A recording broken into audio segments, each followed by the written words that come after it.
Throughout the process of preparing this video, I constantly broke out into singing, "Mother, just killed a man."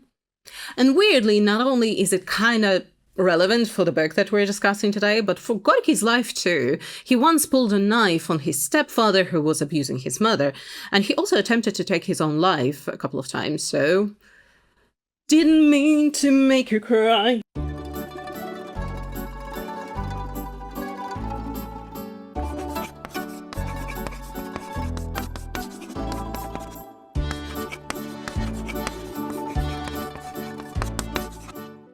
Maxim Gorky is an interesting figure. During his lifetime, he was the most popular author out there. In the Soviet years, he was canonized as this proletarian writer, and after the fall of the USSR, he also took a certain fall from grace, because there are some questionable parts to his biography and character, and his most famous pieces are not even his best. Today we're talking about Mother, definitely not his best novel, even according to Gorky himself, but definitely his most famous piece. Talking about Gorky now is a little bit awkward. The perception of him was in many ways crafted by the Soviet propaganda, so whenever we talk about him, it's very easy to fall into staples. Gorky is a singer of proletariat, Gorky is a writer who came from the lower depths, the man of the people, an ideal communist, ideological writer who's responsible for the creation of socialist realism. But upon closer inspection, not many of these things are actually true. I will forgo the normal biography recap in this video, at least it's not going to be comprehensive. I've drafted like 2 versions of it, and I realized that it was not conveying what I needed it to convey. And I hate to outsource this, but if you're interested, do look up his biography. His fate took a few twists and turns that I didn't expect from him. At the same time, I cannot make sense of him. His image was so mythologized during the Soviet years, and after the fall of USSR was reimagined again, that I cannot make sense of it anymore. I don't get him. I do not understand who he was at the core, beyond all of this fluff that was added even during his own lifetime. And with him, it is important to see that core, because all of his ideals, actions, and fiction, they are rooted deep inside of him, and I don't get it. Part of the issue here is that the more I learn about him, the less I like him as an individual. There is something about him that raises red flags in me, and that definitely tempers my enthusiasm. So let's stick to the facts that are relevant for the conversation that we're having today. Maxim Gorky, née Alexei Peshkov, was born 16th of March 1968 in Nizhny Novgorod. The family was part of petty bourgeoisie, burger, we call them mishyanstvo, a lower class definitely, but there was money there. Until there wasn't. So no, he was not born a proletarian. He lost his father really young and was sent off to be raised by his grandparents, and Grandpa was incredibly abusive, both physically and mentally. He also sent off Gorky to work for a living at a tender age of 10, so Gorky never actually received a proper education. He loved to read, though. His youth was spent doing manual labor, many different jobs, and reading, also very different pieces like philosophy and fiction and all of that. He also traveled all across Russia looking for those jobs. Also very early on, he got in with the Marxists and the wannabe revolutionaries, and he joined their cause. Over the course of his life, he also made multiple attempts, most likely, by the looks of it, from undiagnosed depression that manifested as this inability to accept the injustices of this world and looking for the most extreme solution to it. Writing career began in 1892 with the publication of a short story, Makar Chudra, and what followed was a lot of jobs in magazines, in journalism, and a lot of publications of fiction. Very quickly, he became the most published and the most popular author out there, at one point surpassing even such mammoths as Tolstoy and Chekhov, both of whom he knew personally and was either friendly with or competitive with, I can't tell. Chekhov, I think, was mostly friendly. He even introduced Gorky to Maria Andreeva, who later became his mistress/civil wife. And with Tolstoy, it was a little bit more strained. Legend has it that Tolstoy criticized the play The Lower Depths so much that he offended Gorky quite a bit, and Gorky introduced the character of Luka into that play, and he based him on Tolstoy, Luka, who deals in false hope. The play was actually an instant success in the Moscow Art Theatre, MHT, and even bigger success abroad. But with the introduction of Andreeva into his life, she was an actress, by the way, this trend started of Gorky being a proletarian author, and he played into it quite a bit, specifically with his clothing choices and behavior. While from this point on, Gorky always had money. He wasn't good with it, but he had it. Gorky tried to use his success to help others, let's give him that. He hosted many aspiring writers, he published them in his papers, he even somewhat reinvented the royalty system so that the authors got paid for their work, and he never actually abandoned his Marxist views and supported revolutionary movements where he could. 1905, he was arrested for writing and publishing a revolutionary pamphlet, but was almost instantly released due to public pressure that came from Russia and abroad. Such artists as Thomas Hardy and Auguste Rodin spoke for Gorky. 1905 was also the year when he joined the Russian Social Democratic Labour Party and met Lenin for the first time. That same year, after the failed attempt at a Russian Revolution that Gorky participated in, he had to flee the country, and so he left for Europe and the US. From 1906 to 1913, he lived in Capri, Italy, until an amnesty came that allowed him to return to Russia. Somewhere in those years, Gorky's and Lenin's views on the revolution got further and further away from each other. Gorky believed Lenin to be far too extreme in the methods that he was using to achieve what he needed to achieve. They remained friends, though, if you're worried. During World War I and later, Gorky once again supported various artists. And then the actual Russian Revolution came, and that's when things begin to look fuzzy. Gorky was critical of the October Revolution and Lenin specifically, while remaining his friend and supporter, I guess. He published a magazine where he published said criticisms until it was shut down about a year later. That ruffled some feathers, specifically of some members of the All-Russian Extraordinary Commission. They were watching Gorky's every move. It gotten so bad that he had to go to Lenin directly for protection. The arguments with Lenin came and went, but a true turning point for Gorky was Gumilyov's execution that he tried and failed to prevent. There was also an incident when Gorky rallied some public figures to reach out to their Western contacts and request humanitarian assistance in the terrible famine that hit Russia in 1921. The humanitarian aid was received, and all of those public figures, save Gorky, were arrested. Not a good look. So Gorky left the Soviet Union for Europe in October 1921. This was never advertised as a proper immigration. That would have been too much of a hit to Soviet Party's reputation, but he lived there for another 7 years. He met and befriended the crème de la crème of the European art scene, such names as H.G. Wells, Rollin, Stefan Zweig, Thomas Mann, and many more. Fun fact, a later mistress of Gorky, Maria Budberg, she later immigrated to the UK and had an affair with H.G. Wells. She was also a Russian spy. But here it gets fuzzy again. For those 7 years, Gorky was receiving funds, a salary, if you will, from the Soviet Union. That was the deal that was struck, that he couldn't publish his works himself. That was only done through a publisher in the Soviet Union, and that was where the money came from. And on top of that, he was still in contacts with the Soviets and with the Russian immigration, kind of acting as this bridge between them, making his political stance rather unclear.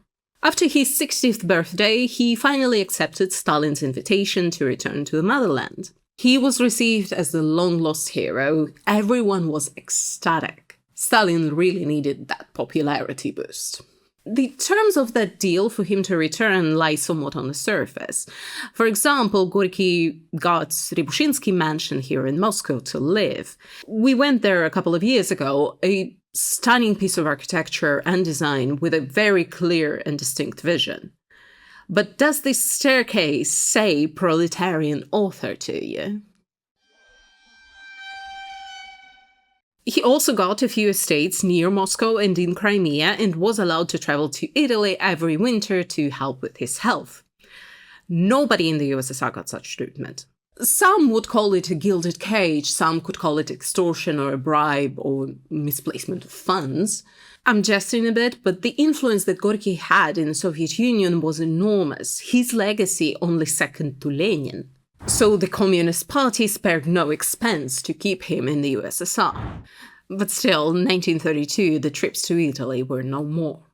Fun fact, he was nominated for a Nobel Prize like 5 times. In the end, Ivan Bunin got it instead, and some speculate that the committee wanted to award a Russian author, but the one who was actually in immigration and not the one who crawled back to Stalin.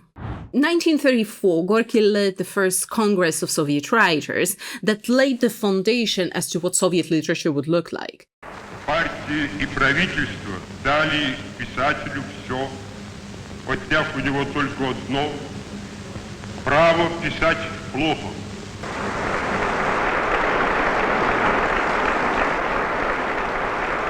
I think that's when the term socialist realism was coined, and that's what Soviet literature was from that point on.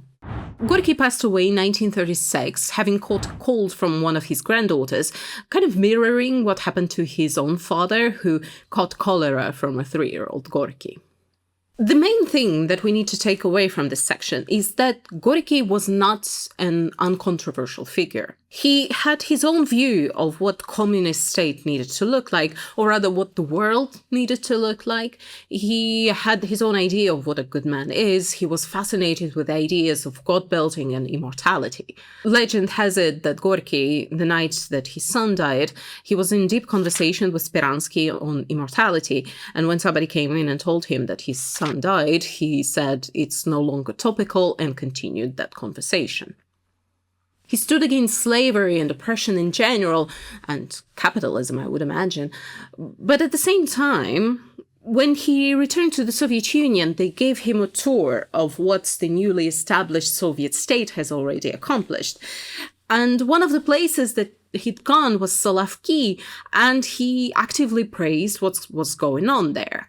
As far as hard labor camps for political prisoners, Solovki was one of the worst ones where you could have ended up. And yet, Gorky believed that labor in such camps would transform the prisoners. He believed in the constructive nature of a person's mind. He believed that culture would be at the center of the personal evolution. He did a lot for the arts, for the new authors. He spent hours upon hours editing manuscripts, but at the same time, the amount of power that he had could single-handedly start or end a career. He was perfectly fine with lies, he told them on a regular, but then his legacy in many ways became a lie too, when he became the man, the myth, the legend, just like Lenin. His literary legacy now consists of 25 volumes. His most famous pieces are Mother, the novel Mother, the play The Lower Depths, the somewhat fictionalized autobiographies such as Childhood in My Universities, and a huge novel, Klim Sangin. There is a lot to be said about the quality of those books and especially their ideologies, but what remains true is that Gorky was an incredibly prolific author and he was incredibly popular with people. Which is not a thing that many authors can say, that they're popular with people, and that does not always translate into quality. Now, let's talk about Mother.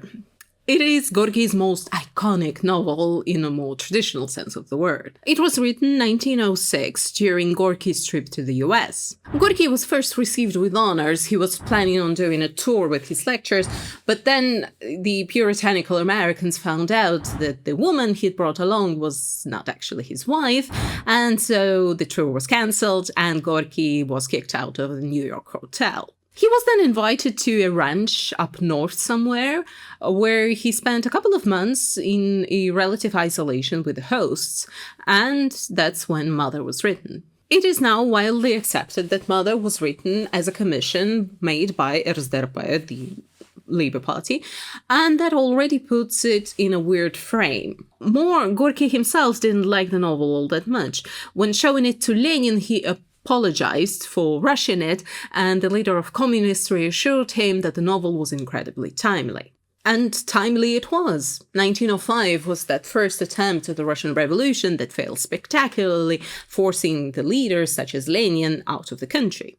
And so Mother was written to help those revolutionaries deal with the loss that they just experienced and encourage them not to give up. And that makes Mother, definitionally, a propaganda piece.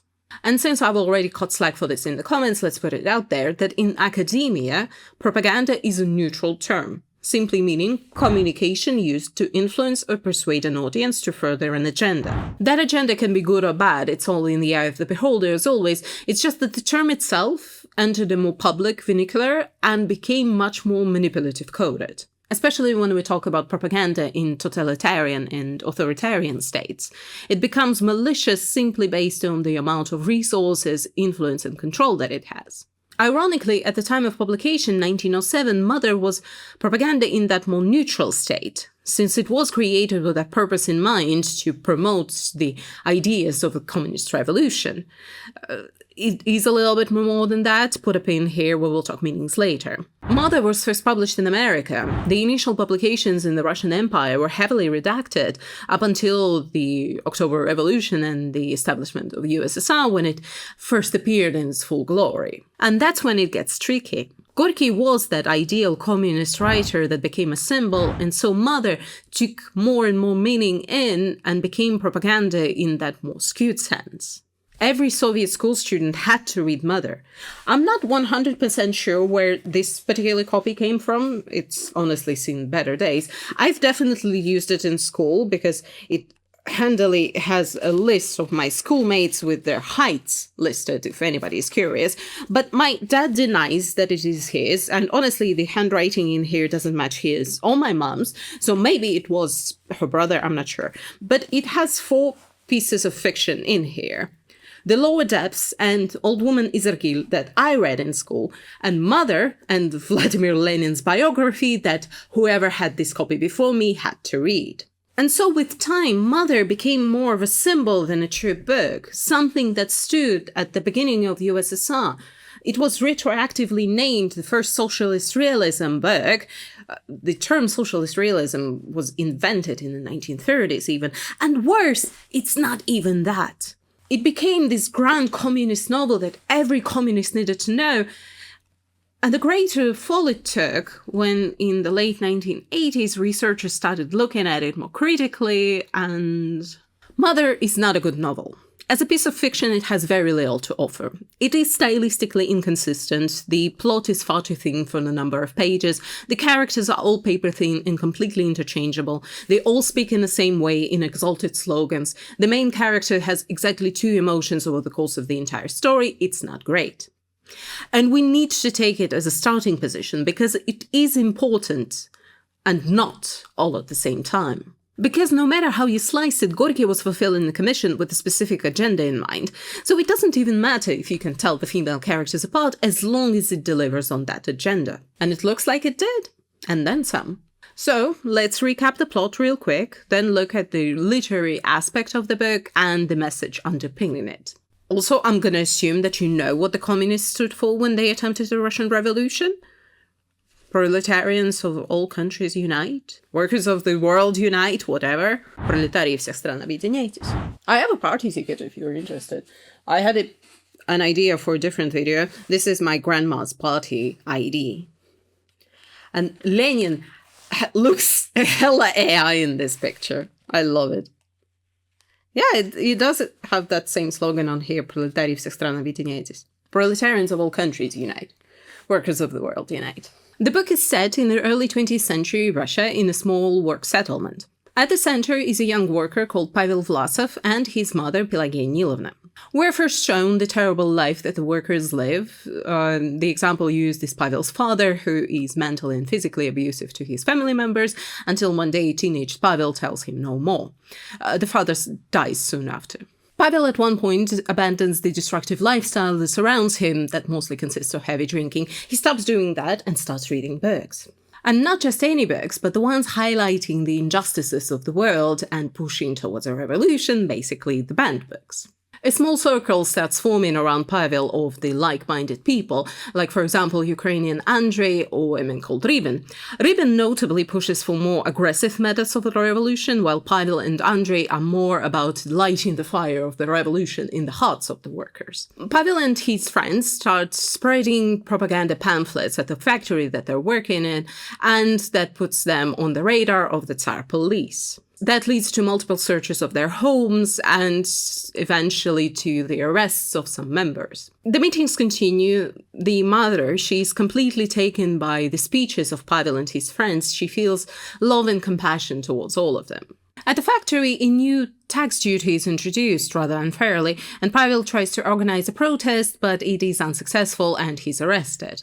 Mother then volunteers to continue her son's mission and starts bringing the pamphlets into the factory herself. Pavel and Andrei are released from prison just in time for May 1st, the International Workers' Day, when Pavel and his comrades try to organize a march, crying out about workers' rights and overthrowing the ruling class, but most people abandon them as soon as police shows up. Pavel is arrested again. Mother, at Pavel's request, is sent to the village where her true undercover work actually begins. She and a woman called Sofia travel from one village to another in various guises, bringing books, pamphlets, and proclamations. Andrei Nahotka manages to run away from prison, and for Mother, the revolutionaries offer to organize the escape for Pavel as well. He refuses. The day of Pavel's trial arrives. Mother is rather disappointed that the judges are not interested in finding out the truth or even hearing out the various viewpoints. Pavel, on the other hand, gives an impassioned speech. They are revolutionaries until the end. They are fighting for the workers' rights. The truth is on their side.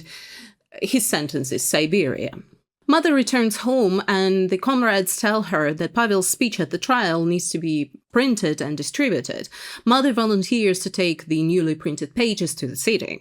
At the train station, she notices one of the spies that's been following them around. She recognizes him, he recognizes her, and so Mother is arrested. At the last moment, she manages to throw the pages into the air, crying out to the passers-by for them to pick up her son's words. One of the police officers grabs her by the throat, and a cry is heard. The end.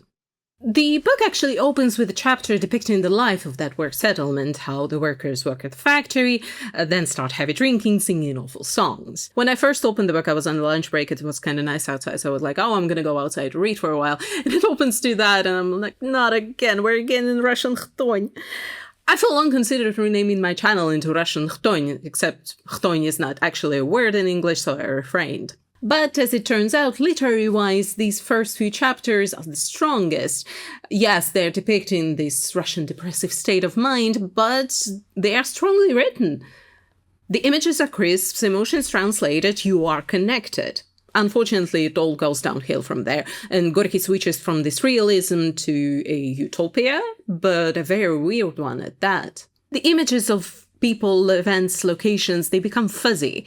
I do have a degree of aphantasia, and yet I still could imagine what happens in the first chapters just fine. After that, it becomes so foggy. We always follow the POV of Mother. Gorky only calls her that. We only learn her name by the virtue of other characters calling her, mostly by her patronymic, Nilovna. And so her image is sharper, yes, but she as a character is rather amorphous. She is an uneducated woman who gets swept up in the charisma of her son and his friends, and so she takes on his ideals without truly understanding them. She does process them to the best of her ability, but she's not a conscious follower. She is more taken by the beauty of the rhetoric rather than the essence of it. The only saving grace here is that she's actually conscious of the risks to herself and her son, so she's not going completely blind into this undercover operation, even though she's approaching it with a childlike glee and naivete at how clever she is for tricking the guards and the police. In some sense, the roles are reversed here, Pavel acting as an adult in this relationship and his mother more childlike. He's the one to lead her down this path, if somewhat unintentionally. Nilovna's views of life are rather simplistic. A lot of it is rooted in the religious thinking, and we will come back to that later, but my main issue here is the emotional range for her. Because I can totally accept her as this uneducated person in terms of academia, that makes total sense, but then she needs to have a lot of emotional intelligence, especially for the role that she plays in this story. I've said that she has only two emotions, or modes rather, and that is true. She either feels love, compassion, and worry for people like Pavel and Andrei, or total apprehension towards people like Rybin, whom she deems too volatile and dangerous to the cause, and most importantly, Pavel. The people on the other side of the conflict, she mostly feels sorry that they cannot see the truth that her son is speaking, but no more thought is given to them. And that's the most dimension any character gets here. Pavel is the stoic leader of the movement. His comrades are his followers who like him, his mother, and they are ideals and are willing to sacrifice everything for the cause. The women are all the same. Mother always suspects them of having a thing for Pavel, who's very much not interested and actively discourages others from pursuing romantic and sexual relationships as it would distract from the cause. This is a weird feature of early communism, like this idea that you can give up on these carnal pleasures. I touched on it briefly when I was talking Platonov, and it's once again here, this utopic and unrealistic idea that you can live without sex. I am bisexual, and even for me it reads unrealistic. And the spies, the police officers, the judges, they are all amorphous blobs without faces or personality. So there is very little in terms of characters, they are archetypes at best. But I started out by saying that it doesn't even matter if they're all interchangeable, because the purpose of the book is inspirational and propagandistic. And in that case, maybe it's fine. I don't think so, but maybe. Because what purpose are Pavel and his cohorts serving? They're spreading ideology. And that's why whenever they speak in slogans, in these sentence structures and word choices that at the height of pathos, they're speaking in a way that would instigate action or at least the change of opinion. A day is coming where the working men of all countries will raise their heads and firmly declare, "Enough, we want no more of this life." Sophia's low but powerful voice rang with assurance. And then the fantastic power of those who are mighty by their greed will crumble, the earth will vanish from under their feet, and their support will be gone.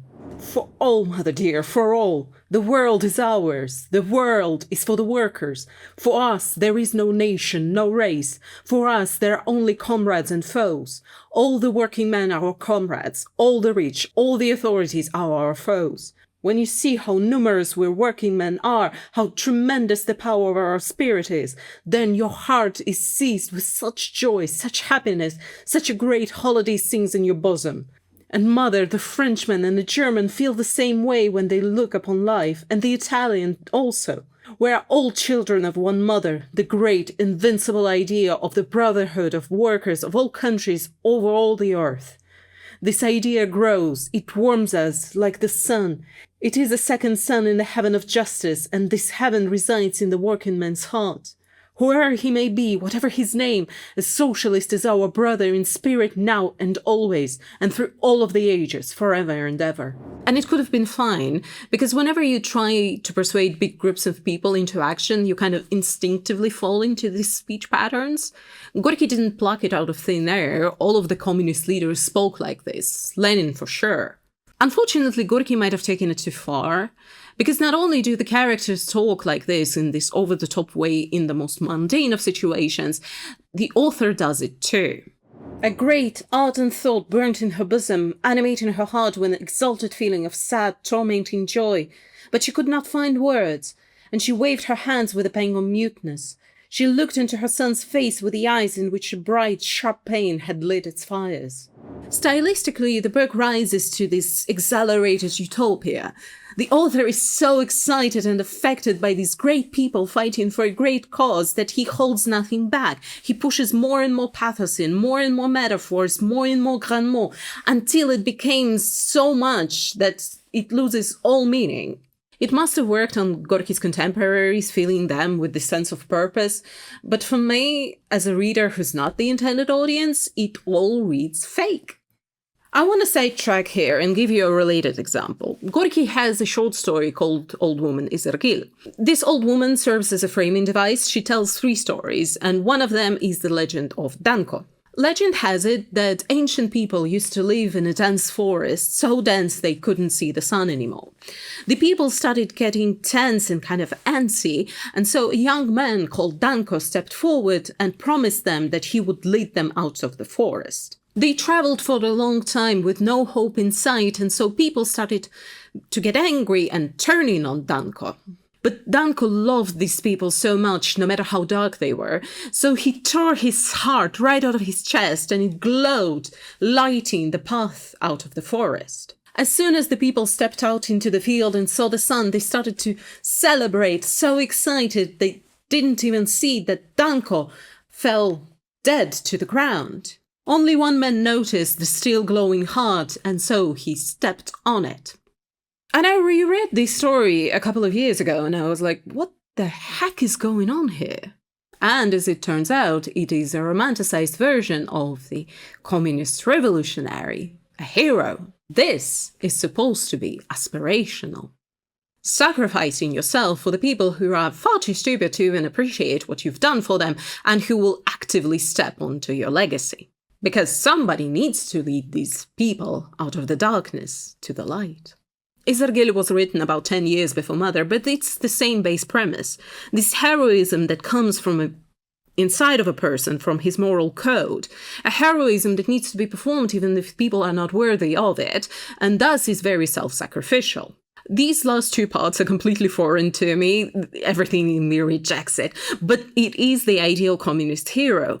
And Gorky promotes him here too, with Pavel and Mother too. And thus the characters still do not feel real, just like Greek gods don't. They are this aspirational ideal that is not achievable. And so the characters all look the same, they speak the same, but also the situations that Gorky puts them in are also very simplistic. Like when the school play puts up a sheet of paper painted green to signify forest, and it's there to give you an idea of the location and not to actually immerse you there. And so the characters travel from one location to another doing the same thing. There is no difference between the factory, the village, and the settlement. A charitable reading is that it's done so that it doesn't distract you from the point. But also, for that idea to be as clear as possible from ideology and morality standpoint, everything is very black and white. Every question has an easy answer. The solution to all of the problems is clear. There are no gray areas here in this book, no complex choices. One woman gave up her child to join the revolutionaries, and it's not discussed beyond that. She just simply did what was needed. There is almost no space for examination of actions. They're simply good people fighting a good battle, and almost all tools are good for that. They draw somewhat a fuzzy line around murder because they are the good guys, and the police are the bad guys because they are. There is a quote out there that is used sarcastically more often these days, fighting for all good against all bad. And it's kind of that here. There are these good guys fighting a good battle. Gorky loves them so much that he cannot restrain himself from this tooth-rotting sentimentality that any sober reader might just get diabetes. The world within Mother is an idea, a utopia, one that I don't buy. I should probably say that I went into this book as unbiased as I possibly could. I knew that it was a propaganda piece, but not much more than that. And as it turns out, there is precious little for me here since I don't enjoy the propaganda. The plot started to bore me around midway through because it's the same events happening in different locations with different extras. Mother as a character wasn't compelling enough with her two-dimensional view. But there was also this strange religious feel to the book that I couldn't shake. I'm terrible at recognizing biblical allusions since I haven't read the source material, but I feel them at the back of my neck. And it also felt kind of out of place here because communism in its final state is atheistical. They replaced Jesus with Karl Marx and Lenin, so there is no place for God. And yet, this entire novel is seeped in this religious feeling. And then I looked up the research papers, and yes, it's a thing. Some even call this book Gorky's attempt at a new gospel. Beyond these hard-to-pin-down feelings that you get while reading a novel, there are the more obvious clues out there. The most distinctive one happens very early on when Pavel brings home a picture of three people and says that it is the resurrected Jesus on the road to Emmaus. I have no idea how to pronounce that word, by the way. There are actually constant call-outs to God's Bible and all of that sprinkled throughout the book. I was sourcing a quote, and I was quite surprised how often God appears within the text. But also, Pavel. I call him Pavel, but he's Paul, like the apostle.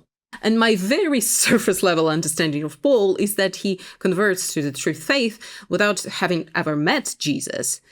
And that personal transformation is what happens to Pavel in this novel here when he gives up on the destructive lifestyle and becomes a revolutionary. A much more less destructive lifestyle, yeah? And I also understand that Paul the Apostle spent his life talking to people, trying to convert them into faith. And what is Pavel and his cohorts doing? Well, they're spreading propaganda pamphlets. But as Pavel's role in the movement grows, his role becomes more that of Jesus.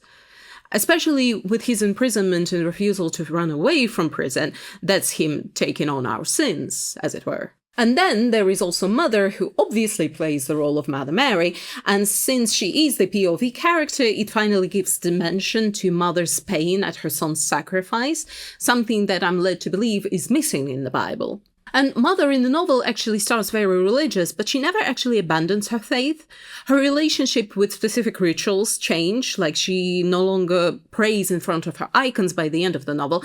And even in her one of her last lines in the novel is about her eternal resurrected soul. And thus, she also goes through a personal transformation, just like Pavel does, except hers is a little bit different. Like, she doesn't give up on God, she simply chooses a new denomination, if you will. Gorky was a proponent of this idea of God building. He believed that the old Christian God belonged to the ruling class and didn't do much for the oppressed, so there was a need for a new God with new ideals. This type of rhetoric was very much present at the turn of the century, and not only in Russian minds, but some of the Europeans played with it too. A famous quote that I cannot source right now is, "Does God exist? Not yet." And so the new God needs to be created. One view is that Gorky chooses Mother, a female, for the role of new god, whose main characteristic is going to be something that we call miłosierdzie, a word that does not directly translate into English. It's something between mercy, grace, and compassion. And that's the role that the Mother plays here. She's the one to take care of everybody around her. Gorky is searching for this new ideal that is not going to be vengeful or aggressive or stereotypically masculine, but rather full of love and mercy. Another view is that for Gorky, God is not a creature or a being, but rather a set of morals and ideas that's going to emerge from people within a collective. Communism, people. And that can only be achieved if people are reborn, so to speak. At the center of the book is this idea of personal transformation, of spiritual evolution, but also of these ideals that come from within, the one that you need to stick to. Gorky's whole thing is looking for humanity, for humanness in people. He so despises that anger that permeated the Russian society at the time. He wants people to be humane. Even his view of the revolution, that it does not need to be bloody. It needs to happen within people. These ideals need to emerge from them, and then they can be built into this new society. People need to go through their own personal spiritual transformation, and then the system will change with them, not the other way around. You cannot force people to change. Unfortunately, that's not really realistic. And looking closely at the book, the cracks are showing there too. These wonderful people that Gorky has created, they are all talking about this personal transformation. Many have given up on their previous life to join the revolution. They're talking about peaceful protest and lighting the fire of the revolution inside people's hearts. And yet, when a snitch Gorbov is killed, Nakhodka is very distressed about it, but then he says, "For my comrades, for the cause, I will do anything. I will kill my own son if I have to." Rybin says, "Let them die by the thousands, only for many more to be reborn." They, just like Gorky, deep down they feel what the revolution is going to come to, but they're not willing to admit it to themselves. These soft methods are not going to move the needle, but they talk this big talk. And this, once again, brings us all the way back to the utopia and unrealistic expectations as to what the future holds. So no matter how nice of an ideal Gorky has chosen here, it is still fake. Ultimately, is Mother a good novel? No, not at all. Was it effective at what Gorky set out to do? Yes, it was. Gorky has many more books that are better written and don't stink so much of propaganda, so I would suggest that you read one of those instead of this one. And I'm looking forward to the comments calling me a damn liberal, a sellout to the West, or any other creative descriptors that the fake commies are gonna call me. Didn't mean to make you cry. If I'm not back this time tomorrow, carry on, as if nothing really matters.